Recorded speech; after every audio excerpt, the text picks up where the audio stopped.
Hey everyone, welcome back to Ontario Gardening. So I am just going to go over very quickly some of the seeds you do not need to start inside. In fact, some of these seeds hate being transplanted. This is going to cause you so much frustration, so much, honestly, like just sadness because especially if you're a first time gardener or it's the first time you're growing this crop and it doesn't come to fruition, and there's nothing worse than putting a seed into the soil and caring for it and putting it on heat mats and just giving it all of your love and attention, and then nothing becomes of it, or something does become of it. You transplant it outside even with that whole transfer hard and off situation, and then it dies and you're like, what did I do? You didn't do anything. It just hates being transplanted. It hates being moved around. It likes to just be direct sown, take off and take root and go on its own. So the things I'm about to tell you, you will not catch me starting inside. These are going to be direct sow in the spring. And that's just that. It's just so much easier. It saves you all the trouble, and I will get into it. So the first thing that you absolutely do not need to start inside are beans. That can be climbing beans. I do bush or pole beans. Those do not need to be started inside. They germinate, one of the quickest germinations, I would say within 4 or 5 days, they're germinated and you've already got sprouts. So you do not need to start those inside at all. The other thing is carrots. Carrots hate being transplanted, one. Two, they're rarely going to work if you're transplanting them. These can actually, where I am in zone 6A, formerly 5B. I can actually direct sow these in the ground at the end of April, which is perfect because then it's usually rainy in my springs. The rain's going to water them for me. We can utilize that, save some money, save some time and the effort, and it'll help germinate them all on their own. So carrots, you do not need to direct sow.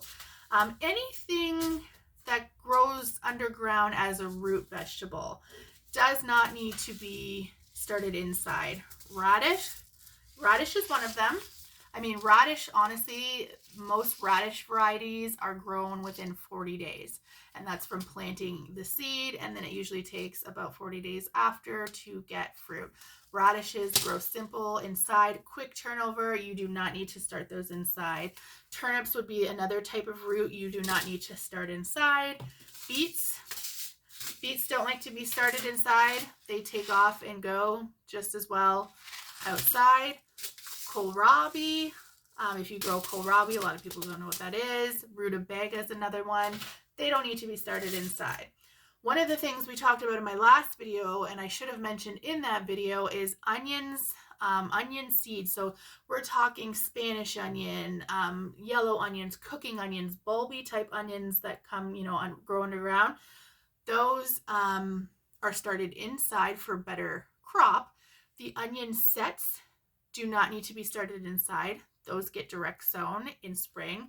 And I should have mentioned in that video, green onion, those do not get started inside. They do not transplant well.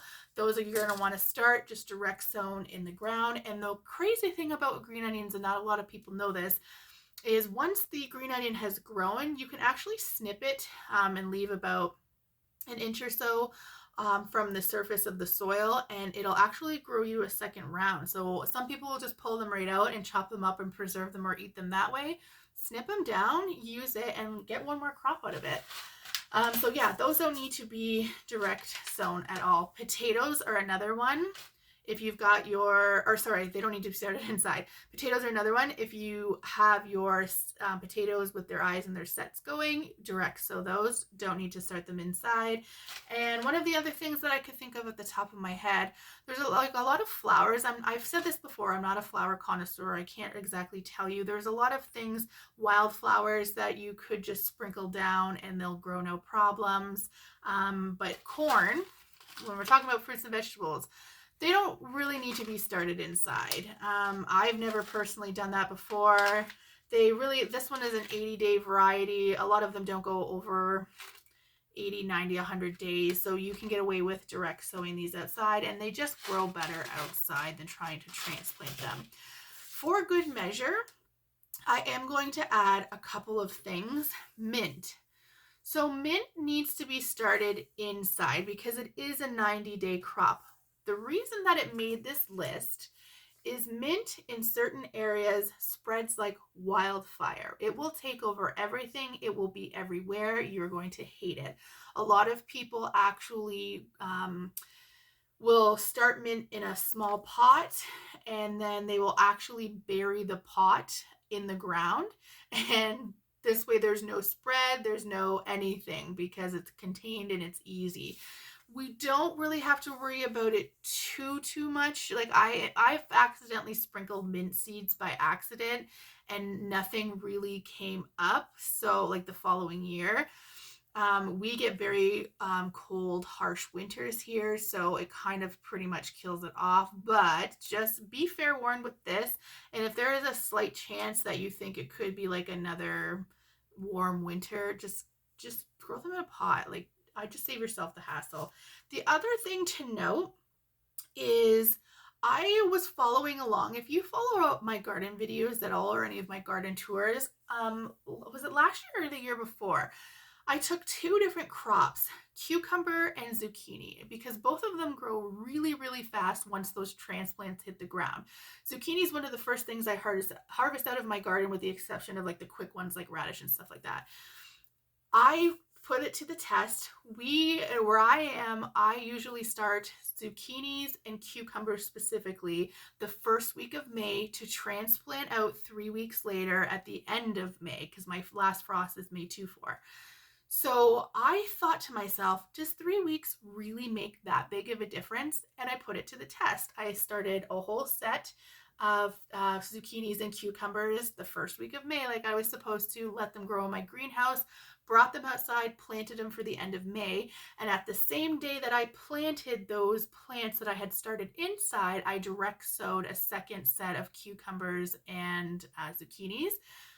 The results were honestly not that much different. There was obviously 3 weeks head start on that second set of seeds, but I found that the actual fruit that was coming off of those plants came out about the same time.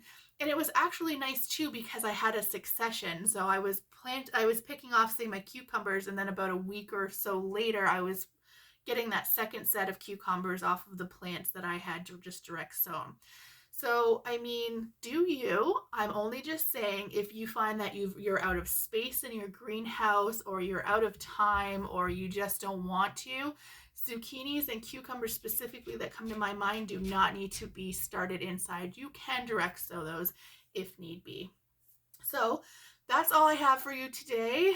I hope that helps. I hope that saves you some time and frustration, because it does get very overwhelming too. Like, I have a decent sized greenhouse, and still come May, when it's time to actually put those things in the ground, my greenhouse is overrun with crap. And I have a small garden, I have a small greenhouse, and I don't need all those extra things in my greenhouse to find out when I transplant them they're not even going to work. So I hope that helps somebody. Any questions? Down below. Talk to you later. Bye.